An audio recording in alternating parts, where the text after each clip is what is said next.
Hello साथियों, जय हिंद, नमस्कार। स्वागत है आप सभी का एक बार फिर से आपके अपने यूट्यूब चैनल रानी लक्ष्मीबाई क्लासेस में।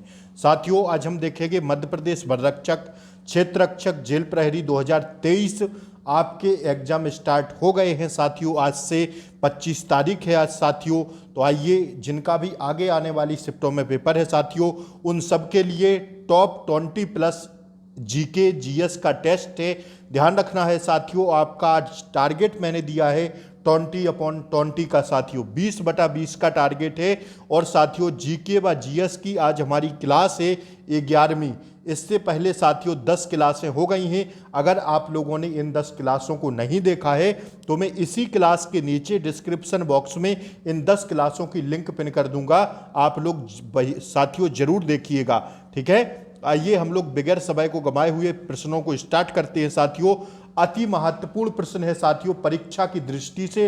हिस्ट्री, पॉलिटी, जो भी साथियों प्रश्न जैसे भी पूछे गए हैं प्रीवियस ईयर पेपर में, उसी के आधार पर साथियों क्लास ले रहा हूं।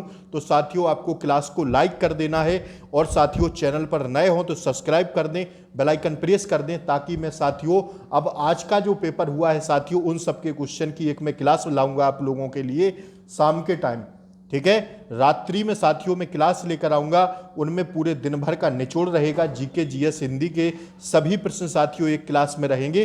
तो प्लीज आप लोग चैनल को सब्सक्राइब कर लें, बेल आइकन प्रेस कर दें, ताकि आगे आने वाली क्लासों का नोटिफिकेशन आपको सबसे पहले मिले। पहला प्रश्न है साथियों, गांधी जी ने दांडी से नमक सत्याग्रह आरंभ किया था, दांडी कहाँ है? बताइए साथियों कि दांडी जो है स्थान वह कहाँ पर है? तो आप सब लोग जानते हैं कि दांडी है साथियों कहाँ पर? गुजरात में। ऑप्शन बी इसका सही जवाब हो जाएगा। आइए साथियों हम लोग दूसरा प्रश्न देखते हैं। ये रहा आपकी स्क्रीन पर। प्रत्येक वर्ष शिक्षक दिवस मनाया जाता है कब?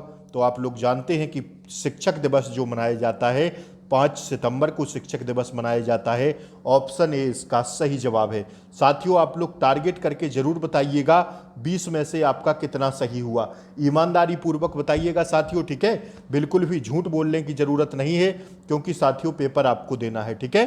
तीसरा प्रश्न है साथियों, मालगुड़ी डेज किसने लिखी थी? ऐसे प्रश्न साथियों छपते हैं, इस पर स्टार लगा लीजिएगा साथियों, छपेगा कहीं ना कहीं शिफ्ट में साथियों ऐसा प्रश्न देखने को मिलेगा। तो ध्यान रखिएगा, मालगुड़ी डेज किसने लिखी थी? तो इसका सही जवाब हो जाएगा आर के नारायण ने।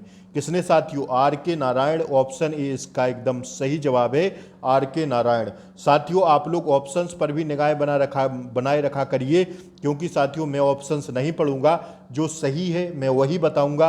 अगर ऑप्शंस पढ़ने बैठूंगा तो समय आपका ज़्यादा होगा, वीडियो लंबी होगी, इसलिए मैं नहीं चाहता कि आपका समय खराब हो।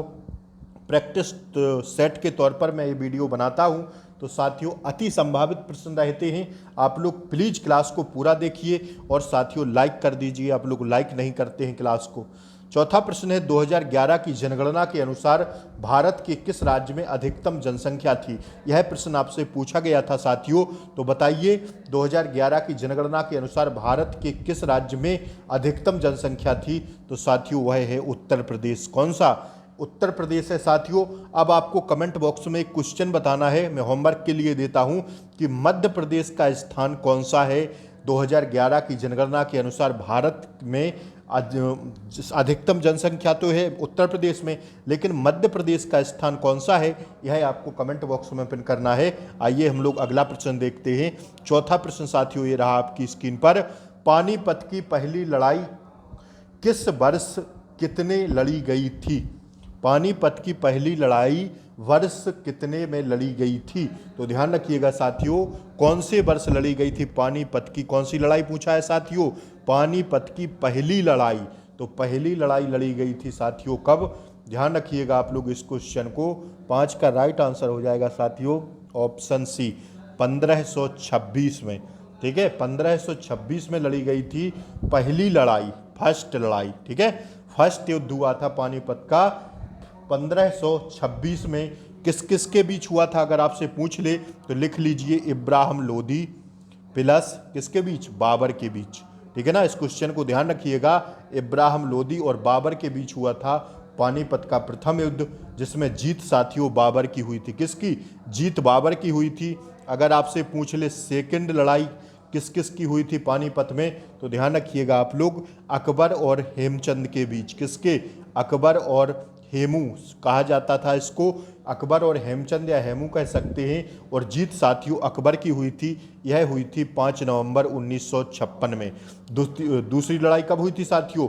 1556 में। पहली 1526 में, दूसरी 1556 में। अगर आपसे पूछ ले तीसरी लड़ाई कब हुई थी, तो ध्यान रखिएगा साथियों 1761 में हुई थी तीसरी लड़ाई पानीपत की। अहमद शाह सवदावली तथा सदाशिवराव भाऊ पेशवा के बीच हुई थी, जिसमें जीत अहमद शाह सवदावली की हुई थी। यह साथियों तीसरी लड़ाई थी। और कब हुई थी? 1761 में। जीता कौन था? अहमद शाह सवदावली। मैंने आपको तीनों लड़ाइयां बता दी हैं, आशा करते हैं आप लोग सुन लिए होंगे। आइए अब हम लोग अगले क्वेश्चन की ओर बढ़ते हैं। ये रहा साथियों आपकी स्क्रीन पर छठवां प्रश्न, अति महत्वपूर्ण साथियों क्लास है, आपको क्लास पूरी देखना है। परीक्षा की दृष्टि से साथियों हर एक प्रश्न अति संभावित है। पृथ्वी का वाह कोण डैश डैश डैश से बना होता है, किससे? पृथ्वी का वाह कोण किससे बना होता है, आपको बताना है इस क्वेश्चन को। तो ध्यान रखिएगा साथियों, इसका सही जवाब हो जाएगा लोहा तथा निखिल से। किससे? लोहा तथा निखिल से बना होता है पृथ्वी का वाह कोण। ठीक है, आइए अब हम लोग अगला प्रश्न देखते हैं। सातवां ये रहा आपकी स्क्रीन पर, अक्टूबर से मार्च के बीच की अवधि फसलों की डैश डैश डैश पैदावार के लिए उपयुक्त है। अक्टूबर से मार्च के बीच अवधि फसलों की डैश डैश डैश पैदावार के लिए उपयुक्त है, किसके लिए है? तो ध्यान रखिएगा साथियों, इसका सही जवाब हो जाएगा रबी फसलों के लिए। कौन सी फसलों के लिए? रबी फसलों, ऑप्शन बी इसका सही जवाब है। आइए साथियों अब हम लोग आठवां प्रश्न देखते हैं। ये रहा आपकी स्क्रीन पर आठवां प्रश्न, राष्ट्रीय वन दिवस किस दिन मनाया जाता है? स्टार लगाइए साथियों, छापिए, ऐसा प्रश्न छपेगा क्योंकि वन से संबंधित है। तो ध्यान रखिएगा आप लोग, ये मनाया जाता है कब? 21 मार्च को। कब साथियों? 21 मार्च को मनाते हैं राष्ट्रीय वन दिवस के रूप में। आइए अगला प्रश्न साथियों हम लोग देखते हैं। सम्राट अशोक डैश डैश डैश राजकुल से थे, कौन से राजकुल से थे? कौन सम्राट अशोक? तो इसका राइट आंसर हो जाएगा मौर्य साम्राज्य से। किससे? मौर्य साम्राज्य से थे, ऑप्शन ए इसका सही जवाब है। आइए 10वां प्रश्न देख लीजिए साथियों, निम्नलिखित में से कौन सा देश विश्व में कॉफी का सबसे बड़ा उत्पादक है?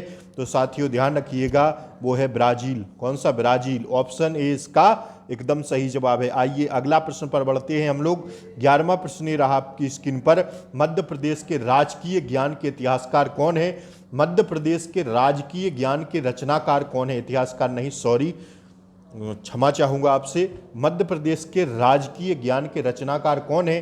तो ध्यान रखिएगा साथियों, वह हैं कौन?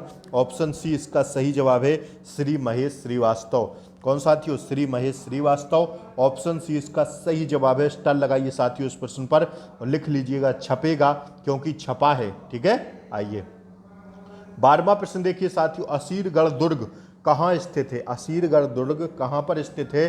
तो ध्यान रखिएगा साथियों, इसका सही जवाब हो जाएगा बुरहानपुर में। साथियों मैं फटाफट इसलिए बताते चल रहा हूँ आपको, क्योंकि आप लोग अगर किसी स्टूडेंट का कल पेपर होगा तो वो जरूर रिवाइज करके जाएगा इस क्लास को, क्योंकि साथियों ऐसी ही क्लासें मैंने आपको 10 और कराई हैं। अगर आप लोगों ने नहीं देखी हैं तो प्लीज़ मैं इसी क्लास के नीचे 10 क्लासों की लिंक को डिस्क्रिप्शन बॉक्स में पिन कर दूंगा, आप लोग जाके इन 10 क्लासों को जरूर देखिएगा। जिसका भी पेपर आगे आने वाली शिफ्टों में है, आप लोग इन सारी क्लासों को देख के जाइएगा जीके बा जीएस में। साथियों कहीं ना कहीं मैं वादा करता हूं साथियों, आपका जीएस का पोर्शन खराब नहीं जाएगा।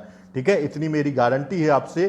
13वां प्रश्न ये रहा आपकी स्क्रीन पर, मध्य प्रदेश में चट्टान इलाका है जिसके लिए उपयुक्त है क्या? टैंक सिंचाई, नहर सिंचाई, कुआं सिंचाई या नलकूप सिंचाई?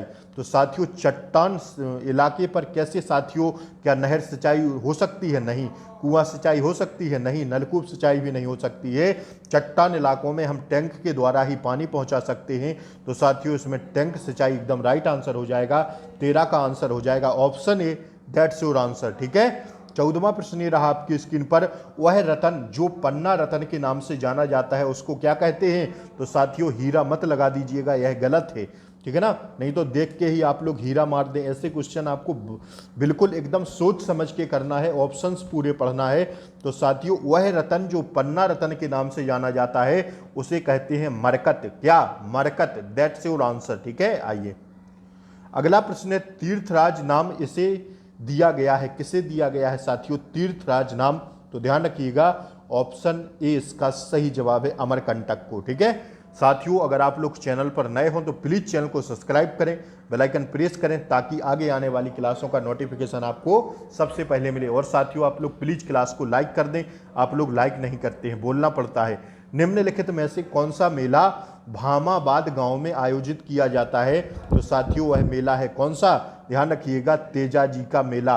और स्टार लगाइएगा साथियों 5। यह प्रश्न पटवारी एग्जाम में भी छपा था, आपके एग्जाम में भी छपेगा। ठीक है, ध्यान रखिएगा, ट्रिपल स्टार लगाइए इस पर, तेजाजी का मेला। ठीक है, ऑप्शन बी इसका सही जवाब है, भामाबाद गांव में आयोजित किया जाता है कौन सा मेला? तेजाजी का मेला। That's your answer, option B इसका सही जवाब है। आइए हम लोग 17वें प्रश्न को देखते हैं। ये रहा आपकी स्क्रीन पर 17वां प्रश्न।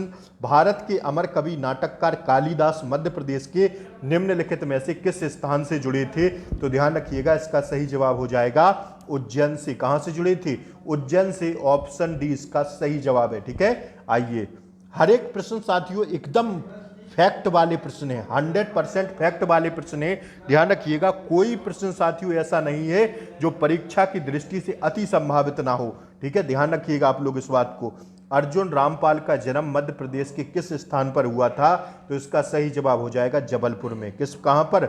जबलपुर। That's your answer. ठीक है, फटाफट देखते चलिए आप लोग मेरे साथ। अति संभावित प्रश्न है, मध्य प्रदेश में प्रसाद योजना के तहत विकास के लिए निम्नलिखित में से कौन सा स्थल चुना गया? मध्य प्रदेश में प्रसाद योजना के तहत विकास के लिए निम्नलिखित में से कौन सा स्थल चुना गया?